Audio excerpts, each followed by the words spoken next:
ನಮಸ್ತೆ ವೀಕ್ಷಕರೇ. ಒಂದು ಮುದಿ ಪಾರಿವಾಳ ಹೇಳಿದ್ದು, ಅದೃಷ್ಟ ಮತ್ತು ಬುದ್ಧಿವಂತಿಕೆ ಇವರಲ್ಲಿ ಯಾರು ದೊಡ್ಡವರು. ಕಥೆಯು ತುಂಬ ಸ್ಫೂರ್ತಿದಾಯಕ ಮತ್ತು ಜ್ಞಾನವರ್ಧಕವಾಗಿದೆ. ಆದ್ದರಿಂದ ಕೊನೆಯವರೆಗೂ ಕಥೆಯನ್ನು ಕೇಳಿ. ಪ್ರಾಚೀನ ಕಾಲದಲ್ಲಿ ನಡೆದ ಘಟನೆ. ಒಂದು ಮುದಿ ಪಾರಿವಾಳ ಮತ್ತು ನೀಲಕಂಠ ಪಕ್ಷಿಯು ಶಿವ ದೇವಾಲಯದ ಸಮೀಪವಿರುವ ಆಲದ ಮರದ ಮೇಲೆ ಕುಳಿತಿದ್ದವು. ಅವುಗಳು ದಿನನಿತ್ಯ ಆ ಮರದ ಮೇಲೆ ಹಾರಾಡುತ್ತಿದ್ದವು ಮತ್ತು ಅವು ಭಗವಂತ ಪರಶಿವನನ್ನು ಭಕ್ತಿಯಿಂದ ಪೂಜಿಸುತ್ತಿದ್ದವು. ಒಂದು ದಿನ ನೀಲಕಂಠ ಪಕ್ಷಿ ಮತ್ತು ಪಾರಿವಾಳ ಎರಡು ಪಕ್ಷಿಗಳು ಮರದ ಮೇಲೆ ಕುಳಿತಿದ್ದವು. ನೀಲಕಂಠ ಪಕ್ಷಿಯು ಮುದಿ ಪಾರಿವಾಳಕ್ಕೆ ಒಂದು ಪ್ರಶ್ನೆ ಕೇಳಿತು. ಹೇ ಮಿತ್ರ ಪಾರಿವಾಳವೇ, ಅದೃಷ್ಟ ದೊಡ್ಡದೋ ಅಥವಾ ಬುದ್ಧಿವಂತಿಕೆಯೋ ಎಂದು ಕೇಳಿತು. ಅದಕ್ಕೆ ಮುದಿ ಪಾರಿವಾಳ ಹೇಳಿತು, ಮಿತ್ರನೇ, ನಿನ್ನ ಈ ಪ್ರಶ್ನೆಯು ತುಂಬ ಮಹತ್ವದ್ದಾಗಿದೆ ಮತ್ತು ಇದು ವಿಚಾರ ಮಾಡಬೇಕಾದ ವಿಷಯವಾಗಿದೆ. ನಿನ್ನ ಈ ಪ್ರಶ್ನೆಗೆ ಒಂದು ಕಥೆಯ ಮೂಲಕ ಉತ್ತರ ನೀಡುತ್ತೇನೆ. ನೀನು ಶಾಂತವಾಗಿ ಕುಳಿತು ಕೇಳು. ನಾನು ನಿನಗೆ ಕತೆ ಹೇಳುತ್ತೇನೆ. ನೀಲಕಂಠ ಪಕ್ಷಿಯು ಸರಿ ಎಂದು ಹೇಳಿ ಶಾಂತವಾಗಿ ಕುಳಿತುಕೊಂಡಿತು. ಅದು ಕಿವಿಗೊಟ್ಟು ಮುದಿ ಪಾರಿವಾಳದ ಪ್ರತಿಯೊಂದು ಮಾತಿನ ಕಡೆ ಗಮನ ಕೊಟ್ಟು ಕಥೆಯನ್ನು ಕೇಳತೊಡಗಿತು. ಮುದಿ ಪಾರಿವಾಳವು ಕಥೆಯನ್ನು ಪ್ರಾರಂಭಿಸಿತು. ಮಿತ್ರನೇ, ಪ್ರಾಚೀನ ಕಾಲದ ಮಾತಿದು. ಒಮ್ಮೆ ಬ್ರಹ್ಮದೇವನ ದರ್ಬಾರು ನಡೆದಿತ್ತು. ಎಲ್ಲ ದೇವತೆಗಳು ದರ್ಬಾರ್ನಲ್ಲಿ ಹಾಜರಿದ್ದರು. ಅದೃಷ್ಟ ಮತ್ತು ಬುದ್ಧಿವಂತಿಕೆ ಕೂಡ ಅಲ್ಲಿಯೇ ಇದ್ದರು. ಬ್ರಹ್ಮದೇವನ ದರ್ಬಾರಿನಲ್ಲಿ ಕುಳಿತು ಮಾತನಾಡುತ್ತಾ ಅದೃಷ್ಟ ಮತ್ತು ಬುದ್ಧಿವಂತಿಕೆಯ ನಡುವೆ ವಾಗ್ವಾದ ನಡೆಯಲು ಶುರುವಾಯಿತು. ಈ ಚರ್ಚೆಯು ಹೆಚ್ಚಾದಾಗ ಅದೃಷ್ಟ ದೇವತೆ ಹೇಳಿತು, ನಾನು ಮಾಡುವ ಕೆಲಸವನ್ನು ಈ ಬುದ್ಧಿವಂತಿಕೆ ಮಾಡಲು ಸಾಧ್ಯವಿಲ್ಲ. ಅದಕ್ಕೆ ಬುದ್ಧಿವಂತಿಕೆಯು ಹೇಳಿತು, ಮೂರ್ಖನಾಗಬೇಡ. ನಾನು ಯಾರ ಜೊತೆ ಇರುವುದಿಲ್ಲವೋ ಆ ಮನುಷ್ಯ ಹುಚ್ಚನಾಗುತ್ತಾನೆ, ಮೃತ್ಯುವನ್ನು ಹೊಂದುತ್ತಾನೆ.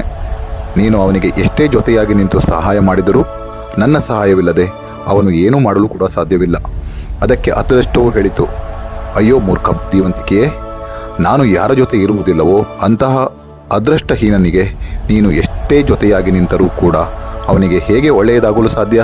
ಯಾವಾಗ ನಾನು, ಅಂದರೆ ಅವನ ಅದೃಷ್ಟವೇ ಅವನ ಜೊತೆ ಇಲ್ಲದಿದ್ದಾಗ ಅವನು ಎಂದಾದರೂ ಅದೃಷ್ಟವಂತನಾಗಲು ಅಥವಾ ಧನವಂತನಾಗಲು ಸಾಧ್ಯವೇ ಇಲ್ಲ. ಅದು ಎಂದಿಗೂ ಸಾಧ್ಯವಿಲ್ಲ. ಬ್ರಹ್ಮದೇವರ ದರ್ಬಾರಿನಲ್ಲಿ ಇಬ್ಬರ ನಡುವೆ ಹೀಗೆಯೇ ವಾದ ವಿವಾದಗಳು ನಡೆಯುತ್ತಾ ಸಾಗಿತು. ಇಬ್ಬರು ಒಬ್ಬರಿಗೊಬ್ಬರು ಮಾತಿನ ಚಕಮಕಿಯೊಂದಿಗೆ ಜಗಳವಾಡತೊಡಗಿದರು. ಬುದ್ಧಿವಂತಿಕೆಯು ಹೇಳತೊಡಗಿತು, ನಾನೇ ದೊಡ್ಡವಳು ಮತ್ತು ನಾನೇ ಶ್ರೇಷ್ಠಳು. ಅದೃಷ್ಟವು ಹೇಳಿತು, ಇಲ್ಲ, ನೀನು ನನಗಿಂತ ದೊಡ್ಡವಳಾಗಲು ಹೇಗೆ ಸಾಧ್ಯ? ನಾನೇ ದೊಡ್ಡವನು ಮತ್ತು ನಾನೇ ಶ್ರೇಷ್ಠ. ಅಷ್ಟರಲ್ಲಿ ಬ್ರಹ್ಮದೇವರು ಇಬ್ಬರೂ ಜಗಳವಾಡುತ್ತಿರುವುದನ್ನು ಕಂಡು ಮನಸ್ಸಿನಲ್ಲೇ ಆಲೋಚಿಸಿದರು. ಈ ಅದೃಷ್ಟ ಮತ್ತು ಬುದ್ಧಿವಂತಿಕೆ ಇಬ್ಬರೂ ಶ್ರೇಷ್ಠ ದೇವತೆಗಳು. ಇವರಿಬ್ಬರು ಈ ಪ್ರಪಂಚದ ಶಕ್ತಿಶಾಲಿ ಮತ್ತು ಪ್ರಭಾವಶಾಲಿ ದೇವರುಗಳು ಮತ್ತು ಇವರು ಹೀಗೆ ಜಗಳವಾಡುವುದು ಸರಿಯಲ್ಲ. ಇವರ ಜಗಳವನ್ನು ನಾನೇ ಇತ್ಯರ್ಥ ಮಾಡಬೇಕು. ಬ್ರಹ್ಮದೇವರು ಬುದ್ಧಿವಂತಿಕೆ ಮತ್ತು ಅದೃಷ್ಟವನ್ನು ಕುರಿತು ಕೇಳಿದರು. ನೀವಿಬ್ಬರು ಏಕೆ ಜಗಳವಾಡುತ್ತಿದ್ದೀರಿ? ಅದೃಷ್ಟ ಹೇಳಿತು, ಬ್ರಹ್ಮದೇವರೇ, ನಾನು ಯಾವ ಮನುಷ್ಯನ ಕೈ ಬಿಡುತ್ತೇನೆಯೋ ಆ ಮನುಷ್ಯ ಏನು ತಾನೇ ಮಾಡಿಯಾನು? ನಾನು ಕೈ ಬಿಟ್ಟ ನಂತರ ಆತ ತನ್ನ ಇಡೀ ಜೀವನವನ್ನು ಬಡತನದಲ್ಲಿಯೇ ಕಳೆಯುತ್ತಾನೆ. ಅವನು ತನ್ನ ಜೀವನದಲ್ಲಿ ಎಂದಿಗೂ ಖುಷಿಯಾಗಿರಲು ಸಾಧ್ಯವೇ ಇಲ್ಲ. ಇಷ್ಟು ಕೇಳಿದ ತಕ್ಷಣವೇ ಬುದ್ಧಿವಂತಿಕೆಯು ಹೇಳಿತು, ಇಲ್ಲ ಬ್ರಹ್ಮದೇವರೇ, ಅದೃಷ್ಟ ಸುಳ್ಳು ಹೇಳುತ್ತಿದೆ. ಯಾವಾಗ ನಾನು ಕೈ ಕೊಡುತ್ತೇನೆಯೋ ಆಗ ಅದೃಷ್ಟವು ಆತನಿಗೆ ಎಷ್ಟೇ ಜೊತೆಯಾದರೂ ಕೂಡ ಅವನು ಏನೂ ಕೂಡ ಮಾಡಲು ಸಾಧ್ಯವಿಲ್ಲ. ಬುದ್ಧಿಹೀನ ಮನುಷ್ಯನು ಸತ್ತವನಿಗೆ ಸಮಾನ. ಬ್ರಹ್ಮದೇವರು ಇಬ್ಬರ ಮಾತನ್ನು ಗಮನವಿಟ್ಟು ಕೇಳಿದರು. ಅವರ ಮಾತನ್ನು ಕೇಳಿ ಮನದಲ್ಲಿಯೇ ಆಲೋಚಿಸಿದರು. ಇವರಿಬ್ಬರ ಸಮಸ್ಯೆ ಬಹಳ ಗಂಭೀರವಾಗಿದೆ. ಇದಕ್ಕೆ ಹೇಗೆ ತೀರ್ಪು ನೀಡಬೇಕು? ನಂತರ ಬ್ರಹ್ಮದೇವರು ಇಬ್ಬರಿಗೂ ಹೇಳಿದರು, ಹೀಗೆ ವಾದ ಮಾಡಿದರೆ ಏನೂ ಗೊತ್ತಾಗುವುದಿಲ್ಲ. ಇದರಿಂದ ಯಾವುದೇ ಪ್ರಯೋಜನವಾಗುವುದಿಲ್ಲ. ನೀವಿಬ್ಬರೂ ಒಮ್ಮೆ ಪರೀಕ್ಷೆ ಮಾಡಿ ನೋಡಿ. ಅದೃಷ್ಟ ದೇವನೇ, ನೀನು ನಿನ್ನ ಅದೃಷ್ಟದ ಪರೀಕ್ಷೆ ಮಾಡು ಮತ್ತು ಬುದ್ಧಿದೇವನೇ, ನೀನು ನಿನ್ನ ಬುದ್ಧಿವಂತಿಕೆಯ ಪರೀಕ್ಷೆ ಮಾಡು. ನಿಮ್ಮಿಬ್ಬರಲ್ಲಿ ಯಾರು ದೊಡ್ಡವರು ಮತ್ತು ಯಾರು ಶ್ರೇಷ್ಠರು ಎಂದು ಪ್ರಯೋಗ ಮಾಡಿ ತಿಳಿಸಿ. ಅದೃಷ್ಟ ದೇವತೆ ಹೇಳಿತು, ಬ್ರಹ್ಮದೇವರೇ, ನಿಮ್ಮ ಆದೇಶವನ್ನು ನಾನು ಪಾಲಿಸುತ್ತೇನೆ. ಬ್ರಹ್ಮದೇವರು ಹೇಳಿದರು, ನೀವು ಮೃತ್ಯುಲೋಕವನ್ನು ಗಮನವಿಟ್ಟು ನೋಡಿ. ಬ್ರಹ್ಮದೇವನು ಅದೃಷ್ಟ ದೇವತೆಗೆ ಮತ್ತು ಬುದ್ಧಿದೇವತೆಗೆ ಮೃತ್ಯುಲೋಕವನ್ನು ತೋರಿಸುತ್ತಾ ಹೇಳಿದರು, ನೋಡಿ, ಆ ಕಾಡಿನಲ್ಲಿ ಒಬ್ಬ ಬಡ ಮುದಿ ಅಜ್ಜಿ ಮತ್ತು ಅವಳ ಏಕೈಕ 20 ವರ್ಷದ ಮಗ ಗುಡಿಸಲು ಕಟ್ಟಿಕೊಂಡು ವಾಸಿಸುತ್ತಿದ್ದಾರೆ. ಅವರು ಬಹಳ ಬಡವರಾಗಿದ್ದಾರೆ. ತಿನ್ನಲು ಧಾನ್ಯದ ಒಂದು ಕಾಳು ಕೂಡ ಅವರ ಅದೃಷ್ಟದಲ್ಲಿ ಇಲ್ಲ. ಈಗ ನೀವಿಬ್ಬರು ಇವರ ಮೇಲೆ ಪ್ರಭಾವವನ್ನು ಬೀರಿ ನಿಮ್ಮ ಅದೃಷ್ಟ ಮತ್ತು ಬುದ್ಧಿವಂತಿಕೆಯ ಶಕ್ತಿಯನ್ನು ಪರೀಕ್ಷಿಸಿ ನೋಡಿ. ನಿಮ್ಮಿಬ್ಬರಲ್ಲಿ ಯಾರು ಈ ಬಡ ಅಜ್ಜಿಯ ಮಗನನ್ನು ಧನವಂತನನ್ನಾಗಿ ಮಾಡುತ್ತೀರೋ ಅಥವಾ ಸಾಮ್ರಾಟನನ್ನಾಗಿ ಮಾಡುತ್ತೀರೋ ಪರೀಕ್ಷೆ ಮಾಡಿಯೇ ಬಿಡೋಣ. ಆನಂತರ ಅವರನ್ನೇ ನಿಮ್ಮಿಬ್ಬರಲ್ಲಿ ಶ್ರೇಷ್ಠರೆಂದು ಪರಿಗಣಿಸಲಾಗುವುದು. ಬ್ರಹ್ಮದೇವನ ಮಾತನ್ನು ಕೇಳಿ ಅದೃಷ್ಟ ದೇವತೆ ಹೇಳಿತು, ಪರಮಪಿತನೇ, ಇದು ಬಹಳ ಸಣ್ಣ ವಿಷಯ. ನಾನು ಆದಷ್ಟು ಬೇಗ ಸಾಬೀತುಪಡಿಸುತ್ತೇನೆ. ಅದೃಷ್ಟದ ಮಾತನ್ನು ಕೇಳಿ ಬುದ್ಧಿವಂತಿಕೆಯೂ ಕೂಡ ತಕ್ಕ ಉತ್ತರ ನೀಡಿತು. ಇದು ಹೇಗೆ ಸಣ್ಣ ವಿಷಯವಾಗಲು ಸಾಧ್ಯ? ಎಲ್ಲಿಯವರೆಗೆ ನಾನು ಅವನಿಗೆ ಜೊತೆಯಾಗಿರುವುದಿಲ್ಲವೋ ಅಲ್ಲಿಯವರೆಗೆ ನೀನು ಅವನನ್ನು ಎಂದಿಗೂ ರಾಜನನ್ನಾಗಿ ಅಥವಾ ಸಾಮ್ರಾಟನನ್ನಾಗಿ ಮಾಡಲು ಸಾಧ್ಯವಿಲ್ಲ. ಅದೃಷ್ಟವು ಹೇಳಿತು, ಬುದ್ಧಿವಂತಿಕೆಯೇ, ನಿನಗೆ ತಿಳಿದಿಲ್ಲ. ನಾನು ಅವನ ಜೊತೆ ನಿಂತರೆ ಅವನನ್ನು ಕೇವಲ ರಾಜನನ್ನಾಗಿ ಮಾಡುವುದು ಮಾತ್ರವಲ್ಲದೆ ಆತನನ್ನು ಒಬ್ಬ ಮಹಾನ್ ಸಾಮ್ರಾಟನನ್ನಾಗಿ ಮಾಡುತ್ತೇನೆ. ಆಗ ಇದಕ್ಕೆ ಬುದ್ಧಿವಂತಿಕೆಯು ಹೇಳಿತು, ಸರಿ, ನಾವಿಬ್ಬರು ಇವನ ಮೇಲೆಯೇ ನಮ್ಮ ಶಕ್ತಿಯನ್ನು ಪ್ರಯೋಗಿಸೋಣ. ಇದರಿಂದ ನಮ್ಮ ಸಮಸ್ಯೆಗೆ ಸರಿಯಾದ ತೀರ್ಪು ಸಿಗಲಿದೆ. ಯಾರು ಗೆಲ್ಲುತ್ತಾರೋ ಅವರೇ ಶ್ರೇಷ್ಠರೆಂದು ಪರಿಗಣಿಸಲಾಗುವುದು. ಇದರ ನಂತರ ಅದೃಷ್ಟವು ಬ್ರಹ್ಮದೇವರಿಗೆ ಹೇಳಿತು, ಬ್ರಹ್ಮದೇವನೇ, ಮೊದಲು ನನ್ನ ಶ್ರೇಷ್ಠತೆಯನ್ನು ಸಾಬೀತುಪಡಿಸಲು ಅನುಮತಿ ನೀಡಿ. ಈ ಹುಡುಗನನ್ನು ಸಾಮ್ರಾಟನನ್ನಾಗಿ ಮಾಡಲು ನನಗೆ ಅಪ್ಪಣೆ ನೀಡಿ. ಬ್ರಹ್ಮದೇವರು ಸರಿ ಎಂದರು. ತಕ್ಷಣವೇ ಬುದ್ಧಿವಂತಿಕೆಯು ಬ್ರಹ್ಮದೇವರಿಗೆ ಹೇಳಿತು, ಬ್ರಹ್ಮದೇವರೇ, ನಾನು ಈ ಹುಡುಗನ ಜೊತೆಯಾಗಿರಲು ಸಾಧ್ಯವಿಲ್ಲ. ಈಗಲೇ ಇವನನ್ನು ಬಿಟ್ಟು ಬರುತ್ತಿದ್ದೇನೆ. ಅವಳ ಮಾತನ್ನು ಕೇಳಿ ಅದೃಷ್ಟವು ಹೇಳಿತು, ಸರಿ, ನೀನು ಈಗಲೇ ಅವನನ್ನು ಬಿಟ್ಟು ಬ್ರಹ್ಮಲೋಕಕ್ಕೆ ಬಂದು ಬಿಡು. ಆಗ ಬುದ್ಧಿವಂತಿಕೆಯು ಅದೃಷ್ಟಕ್ಕೆ ಹೇಳಿತು, ಅದೃಷ್ಟವೇ, ನೆನಪಿರಲಿ, ನೀನು ಇವನನ್ನು ಸಾಮ್ರಾಟನನ್ನಾಗಿ ಮಾಡುವ ಬರದಲ್ಲಿ ಇವನನ್ನು ಕೊಂದು ಬಿಡಬೇಡ. ಈ ವ್ಯಕ್ತಿ ಸಾಯಬಾರದು. ಇದಕ್ಕೆ ಅದೃಷ್ಟವು ಹೇಳಿತು, ಬುದ್ಧಿವಂತಿಕೆಯೇ, ನೀನು ಇದೆಲ್ಲವನ್ನು ದೂರದಿಂದಲೇ ನೋಡುತ್ತಿರು. ಇಂದು ನಿನ್ನ ಸೋಲು ಖಚಿತವಾಗಿದೆ, ಏಕೆಂದರೆ ನಾನು ನಿನಗಿಂತ ಹೆಚ್ಚು ಶಕ್ತಿಶಾಲಿ ಮತ್ತು ಬಲಶಾಲಿ. ಬುದ್ಧಿವಂತಿಕೆಯು ಹೇಳಿತು, ಸರಿ, ಆಯಿತು, ನಾನು ಈಗಲೇ ಈ ಕ್ಷಣವೇ ಈ ಹುಡುಗನನ್ನು ಬಿಟ್ಟು ಬರುತ್ತಿದ್ದೇನೆ. ಹೀಗೆ ಹೇಳಿ ಬುದ್ಧಿವಂತಿಕೆಯು ಅವನ ಜೊತೆಯನ್ನು ಬಿಟ್ಟಳು. ಬುದ್ಧಿವಂತಿಕೆಯು ಬಿಟ್ಟು ಹೋದ ತಕ್ಷಣವೇ ಈ ಹುಡುಗನು ತನ್ನ ಶುದ್ಧ ಬುದ್ಧಿಯನ್ನು ಕಳೆದುಕೊಂಡನು. ಒಬ್ಬ ನಿರ್ಗುಣಿಯಾಗಿ ಉಳಿದನು, ಹುಚ್ಚ ಮತ್ತು ಮೂರ್ಖನಾದನು. ಆಗ ಅದೃಷ್ಟವು ತನ್ನ ಕೆಲಸವನ್ನು ಮಾಡಲು ಪ್ರಾರಂಭಿಸಿತು. ಈ ವ್ಯಕ್ತಿಯ ಬಳಿ ಏನೂ ಇಲ್ಲದಿರುವುದನ್ನು ಅದೃಷ್ಟವು ಗಮನಿಸಿತು. ಕೇವಲ ಹುಲ್ಲಿನಿಂದ ಹೊದಿಸಿದ ಒಂದು ಗುಡಿಸಲು ಮತ್ತು 3 ಮೇಕೆಗಳನ್ನು ಮಾತ್ರ ಕಟ್ಟಿ ಹಾಕಲಾಗಿತ್ತು. ಹುಡುಗನು ಪ್ರತಿದಿನ ಆ ಮೇಕೆಗಳ ಆಹಾರಕ್ಕಾಗಿ ಗಿಡಮರಗಳ ಎಲೆಗಳನ್ನು ಕತ್ತರಿಸಿ ತರುತ್ತಿದ್ದನು ಮತ್ತು ಅವುಗಳಿಗೆ ಮೇವು ತಿನ್ನಿಸುತ್ತಿದ್ದನು. ಅವನು ತನ್ನ ಇಡೀ ದಿನವನ್ನು ಹೀಗೆಯೇ ಕಳೆಯುತ್ತಿದ್ದನು. ಅವನ ಸ್ಥಿತಿಯನ್ನು ನೋಡಿ ಅದೃಷ್ಟವು ಆಲೋಚಿಸಿತು, ಇವನ ಹತ್ತಿರ ಧರಿಸಲು ಒಳ್ಳೆಯ ಬಟ್ಟೆಗಳೂ ಕೂಡ ಇಲ್ಲ, ಕಾಲಿಗೆ ಹಾಕಿಕೊಳ್ಳಲು ಪಾದರಕ್ಷೆಗಳೂ ಕೂಡ ಇಲ್ಲ. ಈಗ ನಾನು ಇವನಿಗೆ ಏನಾದರೂ ಸಹಾಯ ಮಾಡುತ್ತೇನೆ ಮತ್ತು ಇವನನ್ನು ರಾಜನನ್ನಾಗಿ ಮಾಡಿಯೇ ತೀರುತ್ತೇನೆ. ಅದೃಷ್ಟವು ಆತನ ಅದೃಷ್ಟವನ್ನು ತಲೆ ಕೆಳಗೆ ಮಾಡಿತು. ಆ ಕುರಿಗಾಯಿ ಯಾವ ದಾರಿಯಲ್ಲಿ ಹೋಗುತ್ತಿದ್ದನೋ ಅದೇ ದಾರಿಯಲ್ಲಿ ಆ ಅದೃಷ್ಟವು ಸುಂದರವಾದ ಬಂಗಾರದ ಪಾದರಕ್ಷೆಗಳ ಜೋಡಿಯನ್ನು ಇಟ್ಟಿತು. ಹುಡುಗನ ಗಮನ ಆ ಪಾದರಕ್ಷೆಗಳ ಮೇಲೆ ಹೋಯಿತು.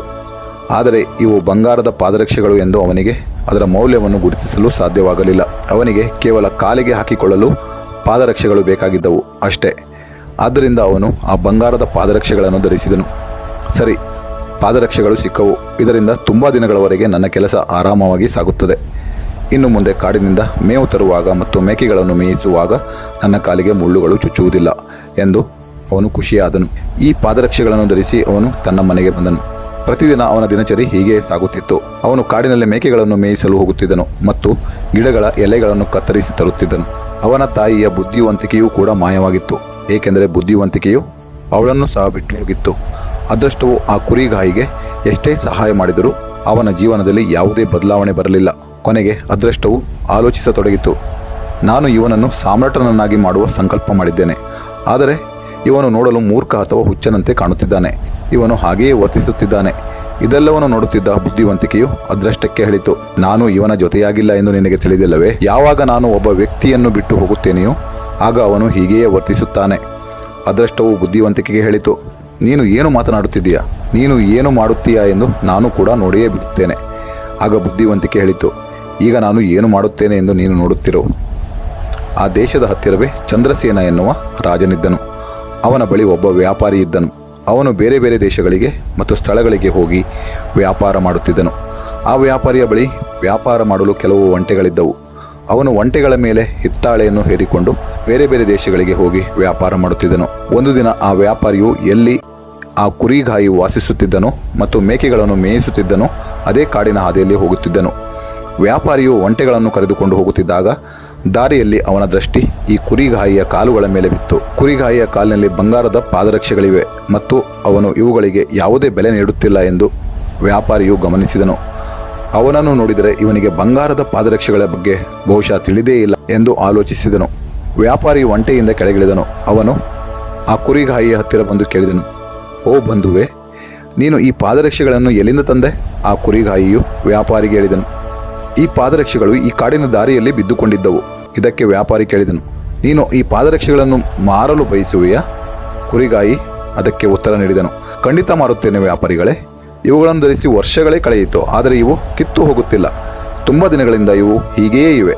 ಆಗ ವ್ಯಾಪಾರಿ ಕುರಿಗಾಯಿಗೆ ಹೇಳಿದನು, ಈ ಪಾದರಕ್ಷೆಗಳನ್ನು ನನಗೆ ಮಾರಿಬಿಡು, ಇವುಗಳ ಬದಲಾಗಿ ನಿನಗೆ ಏನು ಬೇಕೋ ಅದನ್ನು ನನ್ನಿಂದ ಪಡೆದುಕೋ. ಇದಕ್ಕೆ ಕುರಿಗಾಯಿ ಉತ್ತರಿಸಿದನು, ನನಗೆ ಇವುಗಳ ಬದಲಾಗಿ ಹೆಚ್ಚೇನು ಬೇಡ, ಕೇವಲ 1 ಮಣ ಧಾನ್ಯ ನೀಡಿದರೆ ಸಾಕು.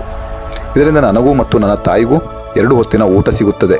ನಾವು ಹಸಿವಿನಿಂದ ಸಾಯುತ್ತಿದ್ದೇವೆ ಎಂದು ಹೇಳಿ ಅವನು ಆ ವ್ಯಾಪಾರಿಗೆ ಕೇವಲ 1 ಮಣ ಧಾನ್ಯದ ಬದಲಾಗಿ ಬಂಗಾರದ ಪಾದರಕ್ಷೆಗಳನ್ನು ನೀಡಿದನು. ಬಂಗಾರದ ಪಾದರಕ್ಷೆಗಳನ್ನು ಪಡೆದು ಆ ವ್ಯಾಪಾರಿ ಬಹಳ ಖುಷಿಪಟ್ಟನು.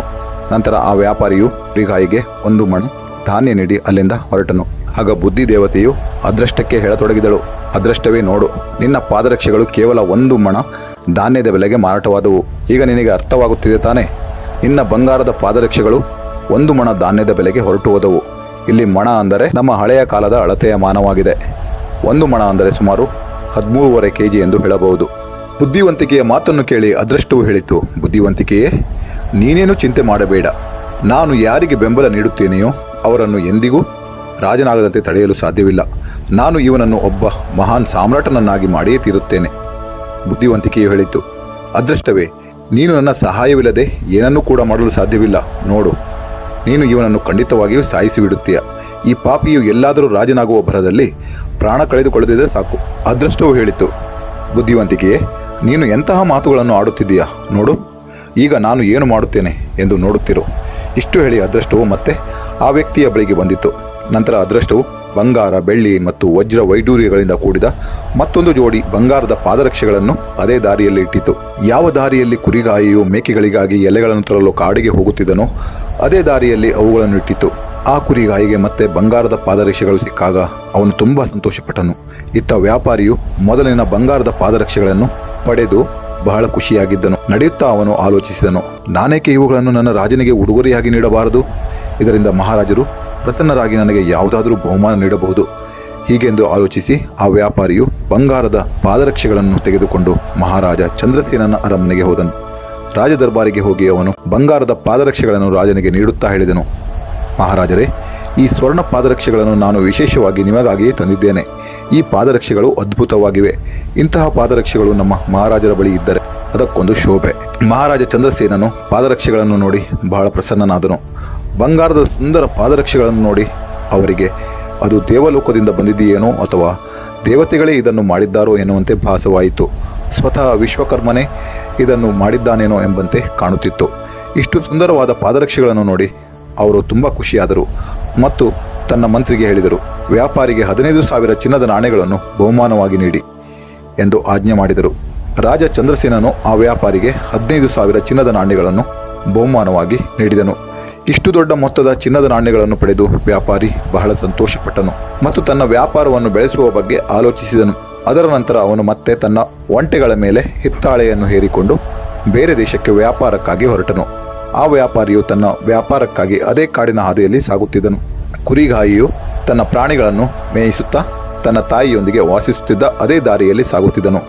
ಈ ಬಾರಿಯೂ ಅದೇ ಸ್ಥಳದಿಂದ ಹಾದು ಹೋಗುತ್ತಿದ್ದಾಗ ಕಾಕತಾಳೀಯವಾಗಿ ಕುರಿಗಾಯಿ ಕೂಡ ಅಲ್ಲಿಯೇ ತನ್ನ ಮೇಕೆಗಳನ್ನು ಮೇಯಿಸುತ್ತಿದ್ದನು. ಕಾಡಿನಲ್ಲಿ ತನ್ನ ಮುಂದೆ ಆ ಕುರಿಗಾಯಿಯನ್ನು ಮತ್ತೆ ನೋಡಿ ವ್ಯಾಪಾರಿಯು ತುಂಬ ಖುಷಿಯಾದನು. ಅವನು ಮತ್ತೆ ಆ ಕುರಿಗಾಯಿಯ ಪಾದಗಳ ಕಡೆಗೆ ನೋಡಿದನು.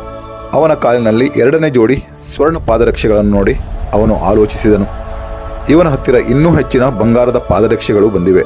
ಇವನು ಎಲ್ಲಿಂದ ಇಂತಹ ಪಾದರಕ್ಷೆಗಳನ್ನು ತರುತ್ತಾನೋ ತಿಳಿಯದು ಎಂದು ಯೋಚಿಸುತ್ತಾ ವ್ಯಾಪಾರಿಯು ಒಂಟೆಯಿಂದ ಇಳಿದು ಆ ಕುರಿಗಾಯಿಯ ಬಳಿ ಬಂದು ಹೇಳಿದನು, ಓ ಬಂಧುವೆ, ನೀನು ಪುನಃ ಈ ಪಾದರಕ್ಷೆಗಳನ್ನು ಕೂಡ ಮಾರಲು ಬಯಸುವೆಯಾ? ಕುರಿಗಾಯಿಗೆ ತಾನು ಬಯಸಿದ್ದು ಸಿಕ್ಕಂತಾಯಿತು. ಅವನು ಹೇಳಿದನು, ಹೌದು, ಖಂಡಿತ ಮಾರುತ್ತೇನೆ. ಆದರೆ ಈ ಬಾರಿ ನೀವು ಇದರ ಬದಲಾಗಿ ನನಗೆ 1 ಚೀಲ ಕಡಲೆಯನ್ನು ನೀಡಬೇಕು. ವ್ಯಾಪಾರಿಯು ಕೂಡ ಖುಷಿಯಿಂದ ಹೇಳಿದನು, ಆಯಿತು, ಸರಿ, ನಾನು 1 ಚೀಲ ಕಡಲೆಯನ್ನು ನಿನಗೆ ನೀಡುತ್ತೇನೆ. ಕುರಿಗಾಯಿಯು ಮತ್ತೊಂದು ಷರತ್ತು ಹಾಕಿದನು. ಅವನು ಹೇಳಿದನು, ಕಡಲೆಯು ಹುರಿದಿರಬೇಕು, ಹುರಿಗಡಲೆಯಾಗಿರಬೇಕು. ವ್ಯಾಪಾರಿಯು ಅವನ ಈ ಮಾತನ್ನು ಕೂಡ ಒಪ್ಪಿಕೊಂಡನು. 1 ಚೀಲ ಹುರಿಗಡಲೆಯನ್ನು ಅವನಿಗೆ ನೀಡಿದನು. ಕುರಿಗಾಯಿಯಿಂದ ಬಂಗಾರದ ಪಾದರಕ್ಷೆಗಳ 2ನೇ ಜೋಡಿಯನ್ನು ಕೂಡ ಪಡೆದುಕೊಂಡನು. ನಂತರ ಮುಂದೆ ಸಾಗಿದನು. ಈಗ ವ್ಯಾಪಾರಿಯ ಮನಸ್ಸಿನಲ್ಲಿ ಮತ್ತೊಂದು ಆಲೋಚನೆ ಬರತೊಡಗಿತು. ಮೊದಲು 1 ಜೋಡಿ ಪಾದರಕ್ಷೆಗಳನ್ನು ಮಹಾರಾಜರಿಗೆ ನೀಡಿದ್ದಕ್ಕಾಗಿ ಮಹಾರಾಜರು ತನಗೆ 15,000 ಚಿನ್ನದ ನಾಣ್ಯಗಳನ್ನು ಕೊಟ್ಟಿದ್ದಾರೆ. ಈ ಬಾರಿ ಮಹಾರಾಜರು ನನಗೆ ಈ ಹಿಂದಿನ ಬಾರಿಗಿಂತಲೂ ಬಹುದೊಡ್ಡ ಬಹುಮಾನವನ್ನು ನೀಡಬಹುದು. ನಾನು ಇವುಗಳನ್ನು ಕೂಡ ಮಹಾರಾಜರ ಸೇವೆಗೆ ತೆಗೆದುಕೊಂಡು ಹೋಗುತ್ತೇನೆ. ಅವನು ಈ ಬಾರಿಯೂ ವಜ್ರ ವೈಡೂರ್ಯಗಳಿಂದ ಮತ್ತು ರತ್ನಗಳಿಂದ ಕೆತ್ತಿದ ಬಂಗಾರದ ಪಾದರಕ್ಷೆಗಳನ್ನು ತೆಗೆದುಕೊಂಡು ರಾಜ ಚಂದ್ರಸೇನನ ದರ್ಬಾರಿಗೆ ಬಂದು ತಲುಪಿದನು. ವ್ಯಾಪಾರಿ ಮಹಾರಾಜರಿಗೆ ಹೇಳಿದನು, ಮಹಾರಾಜರೇ, ನಾನು ನಿಮಗಾಗಿ ಪ್ರತಿ ಬಾರಿಯೂ ಯಾವುದಾದರೊಂದು ವಿಚಿತ್ರ ವಸ್ತುವನ್ನು, ಅಮೂಲ್ಯವಾದ ವಸ್ತುವನ್ನು ತರುತ್ತಿರುತ್ತೇನೆ. ಹೇ ಮಹಾರಾಜ, ನೀವು ಇವುಗಳನ್ನು ಸ್ವೀಕರಿಸಿ. ರಾಜ ಚಂದ್ರಸೇನನು ಪಾದರಕ್ಷೆಗಳನ್ನು ನೋಡಿದಾಗ ಹೇಳಿದರು, ನಿಜವಾಗಿಯೂ ಇವು ಬಹಳ ಸುಂದರವಾಗಿವೆ. ಇವು ಬಂಗಾರದ ಪಾದರಕ್ಷೆಗಳು ಮತ್ತು ಕಳೆದ ಬಾರಿ ನೀಡಿದ ಬಂಗಾರದ ಪಾದರಕ್ಷೆಗಳಿಗಿಂತಲೂ ತುಂಬ ಸುಂದರವಾಗಿವೆ. ಹೇ ವ್ಯಾಪಾರಿಯೇ, ಈ ಪಾದರಕ್ಷೆಗಳನ್ನು ನೀನು ಎಲ್ಲಿಂದ ತರುತ್ತೀಯಾ ಎಂದು ನನಗೆ ತಿಳಿಸು. ನಿನಗೆ ಇವುಗಳನ್ನು ಯಾರು ನೀಡುತ್ತಾರೆ? ಈಗ ಆ ವ್ಯಾಪಾರಿಯು ಏನು ಹೇಳುತ್ತಾನೆ? ಒಮ್ಮೆ ಆತ ಗಲಿಬಿಲಿಗೊಂಡನು. ವ್ಯಾಪಾರಿಗೆ ಏನು ಉತ್ತರ ನೀಡಬೇಕೆಂದು ತಿಳಿದಿದ್ದಾಗ ಸ್ವಲ್ಪ ಆಲೋಚಿಸಿ ಸುಳ್ಳು ಹೇಳುವುದೇ ಸರಿ ಎಂದು ನಿರ್ಧರಿಸಿದನು ಮತ್ತು ಹೇಳಿದನು, ಮಹಾರಾಜರೇ, ದಕ್ಷಿಣ ರಾಜ್ಯದಲ್ಲಿ ಒಬ್ಬ ಸಾಮ್ರಾಟನಿದ್ದಾನೆ. ಆ ಸಾಮ್ರಾಟನ ಬಳಿ ನಾನು ನನ್ನ ಹಿತ್ತಾಳೆಯ ವ್ಯಾಪಾರಕ್ಕೆ ಹೋಗುತ್ತೇನೆ. ಆಗ ಅವರು ಬಹುಮಾನವಾಗಿ ನನಗೆ ಇಂತಹ ಪಾದರಕ್ಷೆಗಳನ್ನು ನೀಡುತ್ತಾರೆ. ಅವರು 2 ಬಾರಿ ನನಗೆ ಬಂಗಾರದ ಪಾದರಕ್ಷೆಗಳನ್ನು ನೀಡಿದರು. ನಾನು 2 ಬಾರಿಯೂ ಅವುಗಳನ್ನು ನಿಮ್ಮ ಸೇವೆಗೆ ಅರ್ಪಿಸಿದ್ದೇನೆ. ಇದನ್ನು ಕೇಳಿ ರಾಜನು ವ್ಯಾಪಾರಿಗೆ ಕೇಳಿದನು, ವ್ಯಾಪಾರಿಯೇ, ಆ ರಾಜನಿಗೆ ಪುತ್ರನಿದ್ದಾನೆಯೇ? ವ್ಯಾಪಾರಿ ಮತ್ತೆ ಸುಳ್ಳು ಹೇಳಿದನು. ವ್ಯಾಪಾರಿ ಹೇಳಿದನು, ಇಲ್ಲ ಮಹಾರಾಜರೇ, ಈಗ ಆ ಸಾಮ್ರಾಟನು ಇನ್ನೂ ಅವಿವಾಹಿತನಾಗಿದ್ದಾನೆ. ಅವರ ಮದುವೆಯಾಗಿಲ್ಲ. ಇದನ್ನು ಕೇಳಿ ರಾಜ ಚಂದ್ರಸೇನನು ಹೇಳಿದನು, ಸರಿ ವ್ಯಾಪಾರಿಯೇ, ನಮ್ಮ ಪುತ್ರಿಯು ಬಹಳ ಸುಂದರವಾಗಿದ್ದಾಳೆ. ನೀನು ನಿನ್ನ ಆ ಸಾಮ್ರಾಟನನ್ನು ಹೋಗಿ ಭೇಟಿಯಾಗು. ನಾವು ನಮ್ಮ ಪುತ್ರಿಯನ್ನು ಅವನಿಗೆ ಕೊಟ್ಟು ವಿವಾಹ ಮಾಡಲು ಬಯಸುತ್ತೇವೆ. ಅವರಿಗೆ ಇದು ಒಪ್ಪಿಗೆಯೇ ಎಂದು ಹೋಗಿ ಕೇಳು. ರಾಜನ ಮಾತನ್ನು ಕೇಳಿ ವ್ಯಾಪಾರಿ ಆಲೋಚಿಸತೊಡಗಿದನು. ಈಗ ನಾನು ಸಿಕ್ಕಿಬಿದ್ದೆ. ನಾನು ಈ ಪಾದರಕ್ಷೆಗಳನ್ನು ಯಾವುದೇ ರಾಜನಿಂದ ತರುತ್ತಿಲ್ಲ, ಬದಲಾಗಿ ಒಬ್ಬ ಕುರಿಗಾಯಿಯಿಂದ ತರುತ್ತಿದ್ದೇನೆ. ಆದರೆ ನಾನು ಇಲ್ಲಿಯವರೆಗೆ ಬಹಳಷ್ಟು ಸುಳ್ಳುಗಳನ್ನು ಹೇಳಿಬಿಟ್ಟಿದ್ದೇನೆ. ಈಗ ನನ್ನ ಗತಿ ಏನು? ನಾನು ನನ್ನದೇ ಸುಳ್ಳಿನ ಬಲೆಯಲ್ಲಿ ಸಿಲುಕಿಕೊಂಡಿದ್ದೇನೆ. ರಾಜನು ವ್ಯಾಪಾರಿಗೆ ಆದೇಶ ಮಾಡಿದನು, ವ್ಯಾಪಾರಿಯೇ, ಆ ರಾಜನ ಬಳಿಗೆ ಹೋಗು ಮತ್ತು ಹೇಗಾದರೂ ಮಾಡಿ ಅವರನ್ನು ನಮ್ಮ ಪುತ್ರಿಯನ್ನು ಮದುವೆಯಾಗಲು ಒಪ್ಪಿಸು. ಈಗ ವ್ಯಾಪಾರಿಗೆ ಮತ್ತಷ್ಟು ಚಿಂತೆ ಶುರುವಾಯಿತು. ಅವನು ರಾಜದರ್ಬಾರ್ನಿಂದ ಮರಳಿ ಬಂದನು. ತನ್ನ ಮನೆಗೆ ಹೋಗಿ ಮತ್ತೆ ತನ್ನ ಒಂಟೆಗಳ ಮೇಲೆ ಹಿತ್ತಾಳೆಯನ್ನು ಹೇರಿಕೊಂಡು ವ್ಯಾಪಾರಕ್ಕೆ ಹೊರಟನು. ಅವನು ಮತ್ತೆ ಕಾಡಿಗೆ ತಲುಪಿದಾಗ ಆಲೋಚನೆ ಮಾಡಿದನು, ಒಂದು ವೇಳೆ ನನಗೆ ಆ ಕುರಿಗಾಯಿ ಸಿಗದಿದ್ದರೆ ನನಗೆ ಬಂಗಾರದ ಪಾದರಕ್ಷೆಗಳು ಸಿಗುತ್ತಿರಲಿಲ್ಲ ಮತ್ತು ನಾನು ಆ ಪಾದರಕ್ಷೆಗಳನ್ನು ರಾಜನಿಗೆ ನೀಡುತ್ತಲೂ ಇರಲಿಲ್ಲ. ಕೊನೆಗೆ ಸುಳ್ಳು ಹೇಳಿ ನಾನು ರಾಜನ ಕ್ರೋಧಕ್ಕೆ ಬಲಿಯಾಗುತ್ತಲೂ ಇರಲಿಲ್ಲ. ಈ ಕುರಿಗಾಯಿ ನನ್ನನ್ನು ರಾಜನ ಕೋಪಕ್ಕೆ ತುತ್ತಾಗುವಂತೆ ಮಾಡಿದ್ದಾನೆ. ಒಂದು ವೇಳೆ ಕುರಿಗಾಯಿ ನನಗೆ ಸಿಗದಿದ್ದರೆ ನಾನು ಈ ಧರ್ಮ ಸಂಕಟದಲ್ಲಿ ಸಿಲುಕುತ್ತಿರಲಿಲ್ಲ. ಈ ಕುರಿಗಾಯಿ ನನ್ನನ್ನು ಕೆಟ್ಟ ಬಲೆಯೊಳಗೆ ಸಿಲುಕಿಸಿದ್ದಾನೆ ಎಂದು ಆಲೋಚಿಸುತ್ತಾ ವ್ಯಾಪಾರಿಯು ಕುರಿಗಾಯಿಯ ಗುಡಿಸಲಿಗೆ ಬಂದು ತಲುಪಿದನು. ಕುರಿಗಾಯಿಯು ತನ್ನ ಗುಡಿಸಲಿಗೆ ವ್ಯಾಪಾರಿ ಬಂದಿದ್ದನ್ನು ನೋಡಿ ಬಹಳ ಖುಷಿಯಾದನು. ಏಕೆಂದರೆ ಅದೇ ವ್ಯಾಪಾರಿ ಅವನ ಊಟ ತಿಂಡಿಯ ವ್ಯವಸ್ಥೆ ಮಾಡುತ್ತಿದ್ದನು. ಕೆಲವೊಮ್ಮೆ ಧಾನ್ಯ ನೀಡುತ್ತಿದ್ದನು, ಮತ್ತೊಮ್ಮೆ ಕಡಲೆಕಾಳು ನೀಡುತ್ತಿದ್ದನು. ವ್ಯಾಪಾರಿಗೆ ಪಾದರಕ್ಷೆಗಳನ್ನು ಮಾರಿದ್ದರಿಂದ ಅವನ ಜೀವನ ಸಾಗುತ್ತಿತ್ತು. ಅದರಿಂದ ಕುರಿಗಾಯಿ ಅವನಿಗೆ ಬಹಳ ಪ್ರಸನ್ನನಾಗಿದ್ದನು. ಅವನು ಹೇಳಿದನು, ವ್ಯಾಪಾರಿಗಳೇ, ಬನ್ನಿ, ನಮ್ಮ ಮನೆಗೆ ನಿಮಗೆ ಸ್ವಾಗತ ಸುಸ್ವಾಗತ. ವ್ಯಾಪಾರಿ ಅವನ ಮನೆಯಲ್ಲಿ ಉಳಿದುಕೊಂಡನು. ಅವನು ತನ್ನ ಒಂಟೆಗಳಿಂದ ಹಿತ್ತಾಳೆಯನ್ನು ಇಳಿಸಿ ಒಂದು ಬದಿಯಲ್ಲಿ ಇರಿಸಿದನು ಮತ್ತು ಕುರಿಗಾಯಿಯೊಂದಿಗೆ ಮಾತನಾಡಲು ತೊಡಗಿದನು.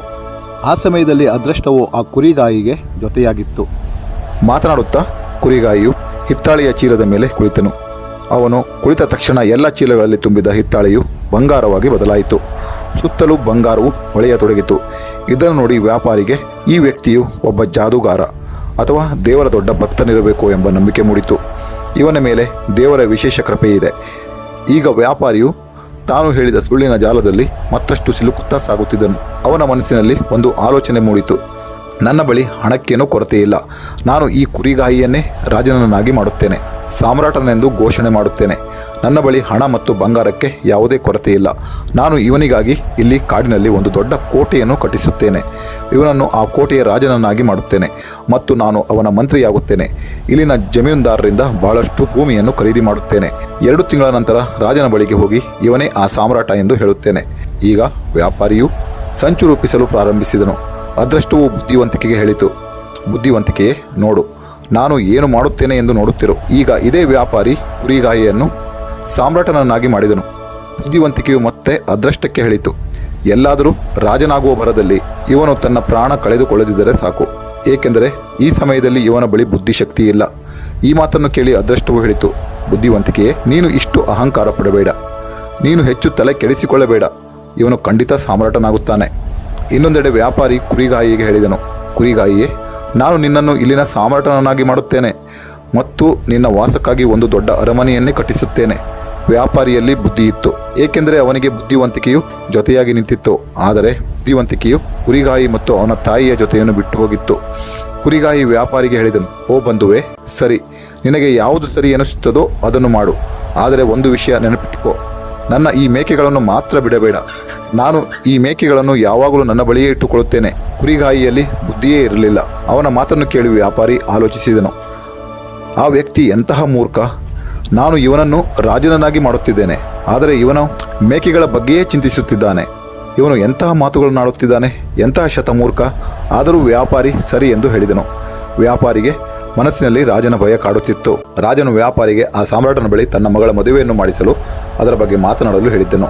ಆದ್ದರಿಂದ ಕುರಿಗಾಯಿಯನ್ನು ಸಾಮ್ರಾಟನನ್ನಾಗಿ ಮಾಡುವ ಭರದಲ್ಲಿ ವ್ಯಾಪಾರಿ ಕುರಿಗಾಯಿಯ ಮಾತಿನ ಕಡೆಗೆ ಗಮನವನ್ನೇ ಕೊಡಲಿಲ್ಲ.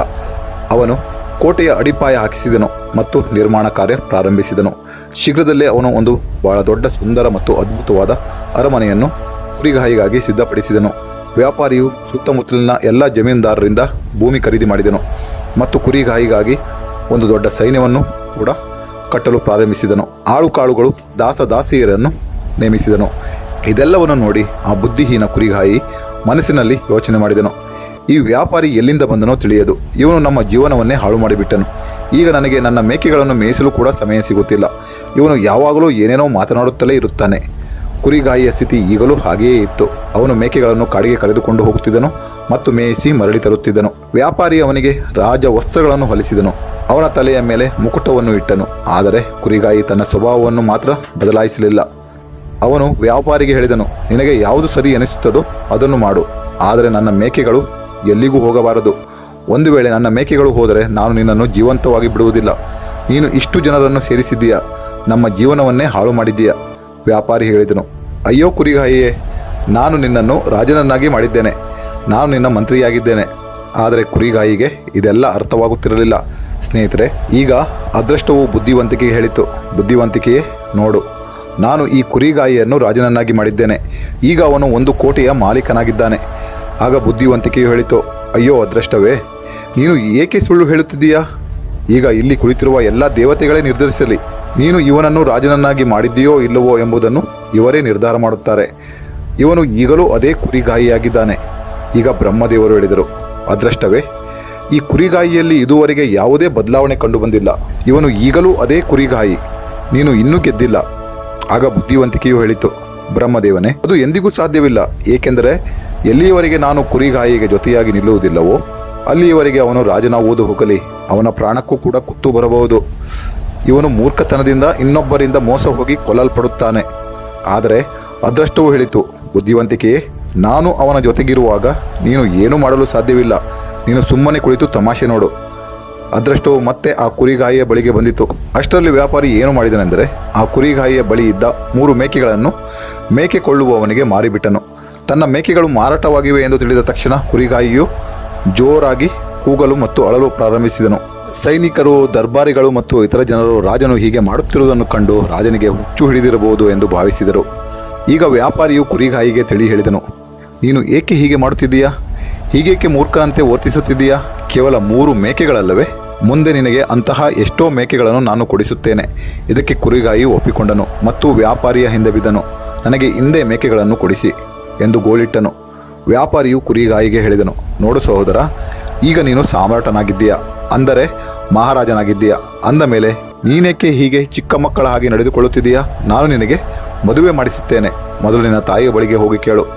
ಇಲ್ಲಿನ ರಾಜ ಚಂದ್ರಸೇನನ ಮಗಳು ಬಹಳ ಸುಂದರವಾಗಿದ್ದಾಳೆ, ಅವಳೊಂದಿಗೆ ನಿನ್ನ ಮದುವೆ ಮಾಡಿಸುತ್ತೇನೆ. ಆದರೆ ಕುರಿಗಾಯಿಯಲ್ಲಿ ಬುದ್ಧಿಯೇ ಇರಲಿಲ್ಲ. ಅವನು ವ್ಯಾಪಾರಿಗೆ ಹೇಳಿದನು, ಹಾಗೆ ನನಗೆ ಯಾವುದೇ ಮದುವೆಯೂ ಇಷ್ಟವಿಲ್ಲ. ನೀನು ನನಗೆ ಮದುವೆ ಮಾಡಿಸುವುದು ಕೂಡ ಬೇಡ. ಅವನ ತಾಯಿಯೂ ಸಹ ಹೇಳಿದಳು, ಈಗ ನನ್ನ ಮಗನ ಮದುವೆಯಿಂದ ಏನು ಪ್ರಯೋಜನ? ನಮ್ಮ ಜೀವನವನ್ನಂತೂ ನೀನು ಹಾಳು ಮಾಡಿದ್ದೀಯಾ. ಶಾಂತಿಯಿಂದ ಬಾಳುತ್ತಿದ್ದ ನಮ್ಮನ್ನು ಇಂತಹ ಗದ್ದಲದ ಜಾಗಕ್ಕೆ ತಂದು ಹಾಕಿದ್ದೀಯಾ. ನಾವು ಅಲ್ಲಿ ಎಷ್ಟು ಶಾಂತಿಯಿಂದ ಮೇಕೆ ಮೇಯಿಸಿಕೊಂಡು ನಮ್ಮ ಗುಡಿಸಲಿನಲ್ಲಿ ಖುಷಿಯಾಗಿದ್ದೆವು. ಈಗ ವ್ಯಾಪಾರಿಯು ಆಲೋಚಿಸತೊಡಗಿದನು, ಈ ತಾಯಿ ಮಗ ಇಬ್ಬರು ಹುಚ್ಚರು, ಈಗೇನು ಮಾಡಲಿ? ಮೇಲಿಂದ ಅವನಿಗೆ ಮಹಾರಾಜ ಚಂದ್ರಸೇನನ ಭಯವೂ ಕೂಡ ಇತ್ತು ಮತ್ತು ಅವರು ಹೇಳಿದಂತೆ ಮಾಡಲೇಬೇಕು ಎನ್ನುವುದು ಕೂಡ ಅವನ ಮನಸ್ಸಿನಲ್ಲಿತ್ತು. ಹೀಗೆಯೇ 6 ತಿಂಗಳ ಸಮಯ ಕಳೆಯಿತು. ಈಗ ವ್ಯಾಪಾರಿಯು ಮಹಾರಾಜ ಚಂದ್ರಸೇನನ ಬಳಿಗೆ ಹೋದನು. ಮಹಾರಾಜರಿಗೆ ಹೇಳಿದನು, ಮಹಾರಾಜರೇ, ಈಗಲೇ ನೀವು ನಿಮ್ಮ ಕ್ಷೌರಿಕ ಹಾಗೂ ಪಂಡಿತರನ್ನು ಕಳುಹಿಸಿಕೊಡಿ. ನಾನು ಸಾಮ್ರಾಟನನ್ನು ಒಪ್ಪಿಸಿದ್ದೇನೆ. ಅವರು ನಿಮ್ಮ ಮಗಳನ್ನು ಮದುವೆಯಾಗಲು ತಯಾರಾಗಿದ್ದಾರೆ. ಇದನ್ನು ಕೇಳಿ ರಾಜ ಚಂದ್ರಸೇನನು ಕ್ಷೌರಿಕ ಮತ್ತು ಪಂಡಿತರನ್ನು ಕರೆಸಿ ವ್ಯಾಪಾರಿಯೊಂದಿಗೆ ಸಾಮ್ರಾಟನ ಬಳಿಗೆ ಕಳುಹಿಸಿಕೊಟ್ಟನು. ವ್ಯಾಪಾರಿ ಅವರನ್ನು ಕುರಿಗಾಯಿಯ ಅರಮನೆಗೆ ಕರೆತಂದನು. ಅವನು ಕುರಿಗಾಯಿಗೆ ರಾಜ ವಸ್ತ್ರಗಳನ್ನು ತೊಡಿಸಿದನು. ಆಗ ಕುರಿಗಾಯಿ ಹೇಳಿದನು, ನೀನು ಏನು ಮಾಡುತ್ತಿದ್ದೀಯಾ? ಎಲ್ಲಾದರೂ ಈ ರೀತಿ ಮದುವೆ ನಡೆಯುತ್ತದೆಯೇ? ವ್ಯಾಪಾರಿ ಹೇಳಿದನು, ಈಗ ನೀನು ಸುಮ್ಮನಿರು, ಏನು ಮಾತನಾಡಬೇಡ, ಇಲ್ಲದಿದ್ದರೆ ಮಹಾರಾಜ ಚಂದ್ರಸೇನನು ನಿನಗೂ ಮತ್ತು ನನಗೂ ಇಬ್ಬರಿಗೂ ಮರಣದಂಡನೆ ನೀಡುತ್ತಾನೆ.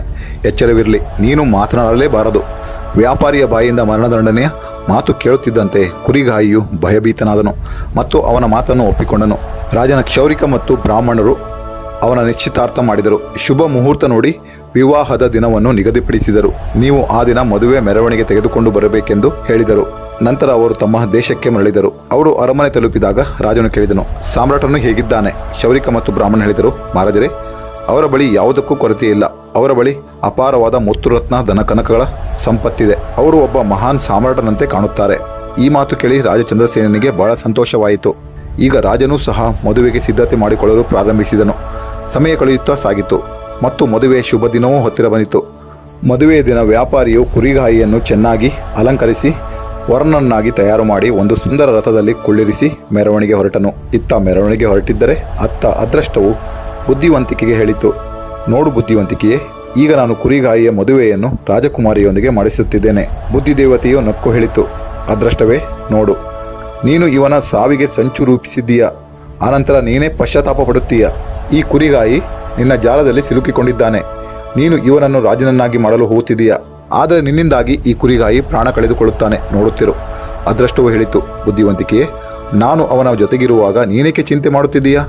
ಕೆಲವು ದಿನಗಳ ಪ್ರಯಾಣದ ನಂತರ ಕುರಿಗಾಯಿಯ ಮೆರವಣಿಗೆಯು ರಾಜ ಚಂದ್ರಸೇನನ ಅರಮನೆಗೆ ಬಂದು ತಲುಪಿತು. ಮೆರವಣಿಗೆ ಬಂದಿದ್ದನ್ನು ಕಂಡು ರಾಜನು ಮಂತ್ರಿಗಳೊಂದಿಗೆ ಉಡುಗೊರೆಗಳನ್ನು ಹಿಡಿದು ನಗರದ ದ್ವಾರದ ಕಡೆ ಸ್ವಾಗತಿಸಲು ಬಂದನು. ಇನ್ನೊಂದೆಡೆ ಕುರಿಗಾಯಿಯು ತನ್ನ ಮುಂದೆ ಯಾರೋ ಒಬ್ಬ ರಾಜ ಸೈನ್ಯ ಮತ್ತು ಕತ್ತಿ ಗುರಾಣಿಗಳೊಂದಿಗೆ ಬರುತ್ತಿರುವುದನ್ನು ಕಂಡು ಭಯಭೀತನಾಗಿ ಹೆದರಿ ತನ್ನ ರಥದಿಂದ ಇಳಿದು ಓಡಲು ಪ್ರಾರಂಭಿಸಿದನು. ಕುರಿಗಾಯಿ ಓಡುತ್ತಿರುವುದನ್ನು ಕಂಡು ವ್ಯಾಪಾರಿಯು ಆಲೋಚಿಸಿದನು, ಇವನು ಖಂಡಿತ ನನ್ನನ್ನು ಕೊಲ್ಲಿಸುತ್ತಾನೆ ಎಂದು. ವ್ಯಾಪಾರಿಯು ಸಹ ರಥದಿಂದ ಇಳಿದು ಅವನ ಹಿಂದೆ ಓಡಿ ಅವನನ್ನು ಹಿಡಿದನು. ವ್ಯಾಪಾರಿ ಅವನಿಗೆ ತಿಳಿ ಹೇಳಿದನು, ನೋಡು ಸಹೋದರ, ನೀನು ಹೀಗೆ ಮಾಡಿದರೆ ರಾಜನು ನಿನ್ನ ಜೊತೆಗೆ ನನ್ನನ್ನು ಕೂಡ ಕೊಲ್ಲುತ್ತಾನೆ. ನೀನೇಕೆ ಹೀಗೆ ಓಡುತ್ತಿದ್ದೀಯಾ ಎಂದಾಗ ಕುರಿಗಾಯಿ ಸ್ವಲ್ಪ ಸಮಾಧಾನಗೊಂಡು ಹೆದರುತ್ತಾ ಹೇಳಿದನು, ಸರಿ, ಆದರೆ ನೀನು ಯಾವಾಗಲೂ ನನ್ನ ಜೊತೆಯಲ್ಲಿಯೇ ಇರಬೇಕು. ವ್ಯಾಪಾರಿ ಒಪ್ಪಿದ ಮೇಲೆ ಅವನು ಮರಳಿ ಬಂದನು. ಅವನು ವ್ಯಾಪಾರಿಗೆ ಹೇಳಿದನು, ಈ ರಾಜನು ಕತ್ತಿ ಹಿಡಿದು ಬರುತ್ತಿದ್ದಾನೆ, ನಮ್ಮನ್ನು ಕತ್ತರಿಸುವುದಿಲ್ಲ ತಾನೇ? ವ್ಯಾಪಾರಿ ಹೇಳಿದನು, ಚಿಂತೆ ಮಾಡಬೇಡ, ಅವರು ನಿನಗೆ ಏನು ಮಾಡುವುದಿಲ್ಲ. ನಿನಗೆ ಸುಂದರ ವಧು ಸಿಗುತ್ತಾಳೆ, ನೀನು ಹೆದರಬೇಡ, ಧೈರ್ಯವಾಗಿರು. ಇಷ್ಟು ಹೇಳುತ್ತಿದ್ದಂತೆ ಕುರಿಗಾಯಿ ರಥದಲ್ಲಿ ಕುಳಿತುಕೊಂಡನು. ವರನು ನೋಡಲು ಬಹಳ ಸುಂದರವಾಗಿದ್ದನು. ಅವರು ಮೆರವಣಿಗೆಯನ್ನು ಸ್ವಾಗತ ಮಾಡಿದರು. ಮಾತು ಕೊಟ್ಟಂತೆ ವ್ಯಾಪಾರಿ ಪ್ರತಿಯೊಂದು ಸ್ಥಳದಲ್ಲೂ ಅವನ ಜೊತೆಯಲ್ಲೇ ಇದ್ದನು. ಮಂಟಪಕ್ಕೆ ಹೋಗುವ ಸಮಯ ಬಂದಾಗ ವ್ಯಾಪಾರಿ ಧರ್ಮ ಸಂಕಟದಲ್ಲಿ ಸಿಲುಕಿದನು. ಮಂಟಪದಲ್ಲೂ ಅವನು ವರನ ಹಿಂದೆ ಕುಳಿತುಕೊಳ್ಳಬೇಕಾಯಿತು. ಇದರಿಂದ ರಾಜ ಚಂದ್ರಸೇನನು ಸಂಶಯಗೊಂಡು ಕೇಳಿದನು, ವ್ಯಾಪಾರಿಯೇ, ನೀನು ಯಾವಾಗಲೂ ಇವನ ಜೊತೆಯಲ್ಲೇ ಏಕಿರುತ್ತೀಯಾ? ವ್ಯಾಪಾರಿ ಹೇಳಿದನು, ಮಹಾರಾಜರೇ, ನಾನು ಇವರ ಮಂತ್ರಿ. ಅವರ ಎಲ್ಲ ಬೇಕು ಬೇಡುಗಳನ್ನು ನೋಡಿಕೊಳ್ಳುವುದು ನನ್ನ ಆದ್ಯ ಕರ್ತವ್ಯ.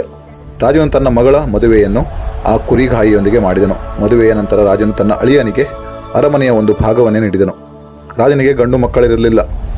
ಆದ್ದರಿಂದ ಅವನು ಅಳಿಯನನ್ನು ತನ್ನ ಬಳಿಯೇ ಇಟ್ಟುಕೊಳ್ಳಲು ಬಯಸಿದ್ದನು. ಮುಂದೆ ಸಿಂಹಾಸನವನ್ನೇ ಅವನಿಗೆ ನೀಡಲು ನಿರ್ಧರಿಸಿದ್ದನು. ವ್ಯಾಪಾರಿಗೆ ಉಳಿದುಕೊಳ್ಳಲು ಬೇರೆ ಜಾಗ ನೀಡಲಾಯಿತು. ವ್ಯಾಪಾರಿಯು ಏನಾಗುವುದೋ ಎಂದು ಚಿಂತೆಯಲ್ಲಿ ಮುಳುಗಿದ್ದನು. ಆ ಕುರಿಗಾಯಿ ಎಲ್ಲಿ ಗುಟ್ಟು ರಟ್ಟು ಮಾಡುತ್ತಾನೋ ಎಂದು ಮನದಲ್ಲಿ ಗಾಬರಿಗೊಂಡಿದ್ದನು. ಕುರಿಗಾಯಿ ಬಹಳ ಪ್ರಸನ್ನನಾಗಿದ್ದನು. ಇದನ್ನು ಕಂಡು ಬುದ್ಧಿವಂತಿಕೆಯು ನಕ್ಕಿತು. ಅದೃಷ್ಟವು ಹೇಳಿತು, ನೋಡು, ನಾನು ಅವನ ಮದುವೆಯನ್ನು ರಾಜಕುಮಾರಿಯೊಂದಿಗೆ ಮಾಡಿಸಿದ್ದೇನೆ. ಈಗ ಅವನು ಸಾಮ್ರಾಟನಾಗುತ್ತಿದ್ದಾನೆ. ಬುದ್ಧಿವಂತಿಕೆಯು ಹೇಳಿತು, ಅದೃಷ್ಟವೇ, ನೀನೇಕೆ ಮೂರ್ಖನಾಗುತ್ತಿದ್ದೀಯಾ? ನಿನಗೆ ಎಲ್ಲವೂ ಗೊತ್ತಿದೆ. ಅವನಿಗೆ ರಾಜ ಎಂದರೆ ಯಾರು, ಮದುವೆ ಎಂದರೆ ಏನು, ಯಾವುದೂ ತಿಳಿದಿಲ್ಲ. ಅವನ ಸಾವು ಹತ್ತಿರದಲ್ಲಿದೆ. ಅವನು ಈಗ ಸಾಯುತ್ತಾನೆ. ಅದೃಷ್ಟವು ಕೇಳಿತು, ಏಕೆ ಸಾಯುತ್ತಾನೆ? ಬುದ್ಧಿದೇವತೆಯು ಹೇಳಿತು, ಬುದ್ಧಿಯಿಲ್ಲದ ಮನುಷ್ಯನು ಜೀವಂತ ಶವಕ್ಕೆ ಸಮಾನ. ಈಗ ಇವನು ಸಾಯುತ್ತಾನೆ, ನೋಡುತ್ತಿರು. ಸಾಧ್ಯವಾದರೆ ನೀನು ಇವನನ್ನು ಉಳಿಸಿಕೊಳ್ಳಲು ಪ್ರಯತ್ನಿಸು. ಅದೃಷ್ಟವು ಹೇಳಿತು, ಇವನು ಏಕೆ ಸಾಯುತ್ತಾನೆ? ಮದುವೆಯಾಗಿದೆ, ಸುಂದರ ಪತ್ನಿ ದೊರೆತಿದ್ದಾಳೆ, ಆರಾಮಾಗಿ ಖುಷಿಯಿಂದ ಇರುತ್ತಾನೆ. ರಾಜಪರಿವಾರದ ಸಂಪ್ರದಾಯದಂತೆ ಪ್ರಥಮ ರಾತ್ರಿಗೆ ರಾಜಕುಮಾರಿಯು ವಧುವಿನ ಅಲಂಕಾರದಲ್ಲಿ ಆಹಾರ ಹಿಡಿದು ರಾತ್ರಿ ತನ್ನ ಪತಿಯ ಕೋಣೆಗೆ ಹೋದಳು. ಕುರಿಗಾಯಿಯು ಅಷ್ಟು ಸುಂದರವಾದ ಮತ್ತು ಒಡವೆಗಳಿಂದ ಕೂಡಿದ ಹೆಣ್ಣನ್ನು ಕನಸು ಮನಸ್ಸಿನಲ್ಲಿಯೂ ನೋಡಿರಲಿಲ್ಲ. ಅವನು ಹೆದರಿ ಗಾಬರಿಗೊಂಡನು. ಆಗ ಆ ಬುದ್ಧಿಹೀನ ಕುರಿಗಾಯಿಗೆ ಬಾಲ್ಯದಲ್ಲಿ ತನ್ನ ಅಜ್ಜಿ ಹೇಳಿದ ಕತೆ ನೆನಪಾಯಿತು. ಆ ಕಥೆಯಲ್ಲಿ ಒಬ್ಬ ರಾಕ್ಷಸಿ ಸುಂದರಿಯ ರೂಪದಲ್ಲಿ ಆಭರಣಗಳನ್ನು ತೊಟ್ಟು ಬಂದು ಪುರುಷನನ್ನು ತಿಂದು ಬಿಡುತ್ತಾಳೆ ಎಂದು ಅಜ್ಜಿ ಹೇಳಿದ್ದು ನೆನಪಾಯಿತು. ಇವಳು ಯಾರಾದರೂ ರಾಕ್ಷಸಿ ಇರಬಹುದೇ ಎಂದು ಅವನು ಆಲೋಚಿಸಿದನು. ಈ ರಾಕ್ಷಸಿಯ ಕೈಗೆ ಸಿಕ್ಕಿ ಸಾಯುವುದಕ್ಕಿಂತ ಇಲ್ಲಿಂದ ಓಡಿ ಹೋಗುವುದೇ ಲೇಸೆಂದು ಅವನು ಭಾವಿಸಿ ಅವನು ರಾಜಕುಮಾರಿಯನ್ನು ತಳ್ಳಿ ಕೂಗುತ್ತಾ ಕೋಣೆಯಿಂದ ಹೊರಗೆ ಓಡಿದನು. ಓಡುತ್ತಾ ಅವನು ನೇರವಾಗಿ ನದಿಯ ದಡಕ್ಕೆ ಬಂದು ತಲುಪಿ ನೀರಿನಲ್ಲಿ ಜಿಗಿದನು. ನೀರಿನಲ್ಲೂ ಸಾವು ಕಂಡಾಗ ಮರಳಿ ಬಂದು ನದಿಯ ದಡದಲ್ಲಿ ಕುಳಿತುಕೊಂಡನು. ಇತ್ತ ರಾಜಕುಮಾರಿಯ ಅಪಮಾನದ ಮಾತು ಕೇಳಿ ರಾಜನು ಕೆಂಡಮಂಡಲನಾದನು. ರಾಜನು ತನ್ನ ಸೈನಿಕರನ್ನು ಕರೆದು ಕುರಿಗಾಯಿಯನ್ನು ಹುಡುಕಲು ಕಳುಹಿಸಿದನು. ಸೈನಿಕರು ಅವನು ನದಿಯ ದಡದಲ್ಲಿ ಕುಳಿತಿರುವುದನ್ನು ಕಂಡು ಸೆರೆ ಹಿಡಿದು ಕರೆತಂದರು. ರಾಜನಿಗೆ ತುಂಬಾ ಕೋಪ ಬಂದಿತು. ರಾಜನು ಅವನಿಗೆ ಮರಣದಂಡನೆ ನೀಡಲು ನಿರ್ಧಾರ ಮಾಡಿದನು ಮತ್ತು ಮಾರನೇ ದಿನ ಬೆಳಿಗ್ಗೆ ಗಲ್ಲಿಗೇರಿಸಲು ಆದೇಶ ಮಾಡಿದನು. ಇದೆಲ್ಲವನ್ನು ನೋಡುತ್ತಿದ್ದ ಅದೃಷ್ಟವು ತನ್ನ ಹಣೆ ಚಚ್ಚಿಕೊಂಡಿತು. ಅದೃಷ್ಟಕ್ಕೆ ತುಂಬಾ ನಿರಾಸೆಯಾಯಿತು. ಇವನು ಪಕ್ಕಾ ಮೂರ್ಖ, ನನ್ನ ಎಲ್ಲ ಯೋಜನೆಗಳನ್ನು ಹಾಳು ಮಾಡಿದ ಎಂದು ಅದೃಷ್ಟವು ಆಲೋಚನೆ ಮಾಡಿತು. ಆಗ ಬುದ್ಧಿವಂತಿಕೆಯು ನಗುತ್ತಾ ಅಲ್ಲಿಗೆ ಬಂದಿತು. ಬುದ್ಧಿದೇವತೆ ಹೇಳಿತು, ಕೊನೆಗೂ ನೀನು ಸೋತೆ. ನೀನು ಎಷ್ಟೇ ಪ್ರಯತ್ನಿಸಿ ಅವನನ್ನು ರಾಜನನ್ನಾಗಿ ಮಾಡಿದರೂ ಅವನು ರಾಜನಾಗಲು ಸಾಧ್ಯವಾಗಲಿಲ್ಲ. ಈಗ ಈತನು ಶಿಕ್ಷೆಗೆ ಗುರಿಯಾಗುತ್ತಿದ್ದಾನೆ. ನಿರಾಸೆಯಿಂದ ಅದೃಷ್ಟವು ಹೇಳಿತು, ನೀನು ಇವನನ್ನು ಉಳಿಸಿದರೆ ನಾನು ಸೋಲು ಒಪ್ಪಿಕೊಳ್ಳುತ್ತೇನೆ. ಬುದ್ಧಿವಂತಿಕೆಯು ಹೇಳಿತು, ಸರಿ, ಈಗ ನನ್ನ ಚಮತ್ಕಾರ ನೋಡು. ಇಷ್ಟು ಹೇಳಿ ಬುದ್ಧಿವಂತಿಕೆಯು ಕುರಿಗಾಯಿಯನ್ನು ಪ್ರವೇಶ ಮಾಡಿತು. ತಕ್ಷಣವೇ ಕುರಿಗಾಯಿಯು ತನ್ನನ್ನು ತಾನು ಉಳಿಸಿಕೊಳ್ಳಲು ಹೊಸ ಉಪಾಯಗಳನ್ನು ಯೋಜಿಸಲು ಪ್ರಾರಂಭಿಸಿದನು. ಮಾರದಿನ ಅವನನ್ನು ರಾಜನ ಮುಂದೆ ಕರೆತಂದಾಗ ಕುರಿಗಾಯಿ ಹೇಳಿದನು, ಮಹಾರಾಜರೇ, ನೀವು ನನ್ನ ಮಾವಂದಿರು. ನಾನು ಯಾವ ಅಪರಾಧಕ್ಕಾಗಿ ಮರಣದಂಡನೆಗೆ ಗುರಿಯಾಗಿದ್ದೇನೆ ಎಂದು ಕೇಳಬಹುದೇ? ರಾಜನು ಹೇಳಿದನು, ನೀನು ನನ್ನ ಮಗಳನ್ನು ತಿರಸ್ಕರಿಸಿ ನನಗೆ ಅವಮಾನ ಮಾಡಿದ್ದೀಯಾ. ಇದಕ್ಕೆ ಕುರಿಗಾಯಿ ಉತ್ತರಿಸಿದನು, ಮಹಾರಾಜರೇ, ನನ್ನ ಕುಲದಲ್ಲಿ ಒಂದು ನಂಬಿಕೆ ಇದೆ. ಮದುವೆಯ ಮೊದಲ ರಾತ್ರಿ ಯಾರಾದರೂ ನದಿಯಲ್ಲಿ ಮುಳುಗಿ ಸತ್ತರೆ ವಧು ವಿಧವೆಯಾಗುತ್ತಾಳೆ ಅಥವಾ ಸಂತಾನಹೀನಳಾಗುತ್ತಾಳೆ ಎಂಬ ನಂಬಿಕೆ ಇದೆ. ನಿಮ್ಮ ಮಗಳು ಕೋಣೆಗೆ ಬಂದಾಗ ನನಗೆ ನದಿಯ ಕಡೆಯಿಂದ ಯಾರೋ ಕಾಪಾಡಿ ಕಾಪಾಡಿ ಎಂದು ಕೂಗುವ ಧ್ವನಿ ಕೇಳಿಸಿತು. ನಾನು ನನ್ನನ್ನು ತಡೆಯಲಾರದೆ ತಕ್ಷಣವೇ ಮುಳುಗುತ್ತಿದ್ದವರನ್ನು ಉಳಿಸಲು ನದಿಯ ಕಡೆಗೆ ಓಡಿದೆ. ಇದು ನನ್ನ ತಪ್ಪು ಎಂದಾದರೆ ನನಗೆ ಖಂಡಿತ ಶಿಕ್ಷೆ ನೀಡಿ. ಈ ಮಾತು ಕೇಳಿ ರಾಜನು ಬಹಳ ಪ್ರಸನ್ನನಾದನು ಮತ್ತು ಕುರಿಗಾಯಿಯನ್ನು ಒಪ್ಪಿಕೊಂಡನು. ನನ್ನ ನಂತರ ನೀನೇ ಈ ರಾಜ್ಯದ ರಾಜ ಎಂದು ಹೇಳಿದನು. ನಂತರ ರಾಜಕುಮಾರಿ ಮತ್ತು ತಂದೆ ಇಬ್ಬರು ಕ್ಷಮೆ ಕೇಳಿದರು. ಇತ್ತ ಬ್ರಹ್ಮನ ದರ್ಬಾರಿನಲ್ಲಿ ಬುದ್ಧಿವಂತಿಕೆಯೇ ದೊಡ್ಡವಳೆಂದು ನಿರ್ಧಾರವಾಯಿತು. ಅದೃಷ್ಟವು ತನ್ನ ಸೋಲನ್ನು ಒಪ್ಪಿಕೊಂಡಿತು. ಹೀಗೆ ನೀಲಕಂಠ ಪಕ್ಷಿಯೂ ಕೂಡ ಉತ್ತರ ಸಿಕ್ಕಿತು. ನಂತರ ಮುದಿ ಪಾರಿವಾಳ ಮತ್ತು ನೀಲಕಂಠ ಆಹಾರದ ಹುಡುಕಾಟದಲ್ಲಿ ಹಾರಿ ಹೋದವು. ಅದೃಷ್ಟ ದೇವತೆ ಹಾಗೂ ಬುದ್ಧಿ ದೇವತೆಯ ಈ ಕಥೆ ನಿಮಗೆ ಹೇಗನಿಸಿತು? ದಯವಿಟ್ಟು ನಿಮ್ಮ ಅನಿಸಿಕೆ ಅಭಿಪ್ರಾಯಗಳನ್ನು ಕಮೆಂಟ್ ಮೂಲಕ ತಿಳಿಸಿ. ಕತೆ ಕೇಳಿದ್ದಕ್ಕಾಗಿ ತುಂಬ ಧನ್ಯವಾದಗಳು. ಮುಂದಿನ ಇನ್ನೊಂದು ಸುಂದರವಾದ ಜ್ಞಾನವರ್ಧಕ ಕಥೆಯೊಂದಿಗೆ ಮತ್ತೆ ಭೇಟಿಯಾಗೋಣ. ಜೈ ಶ್ರೀಕೃಷ್ಣ. ವಂದನೆಗಳು.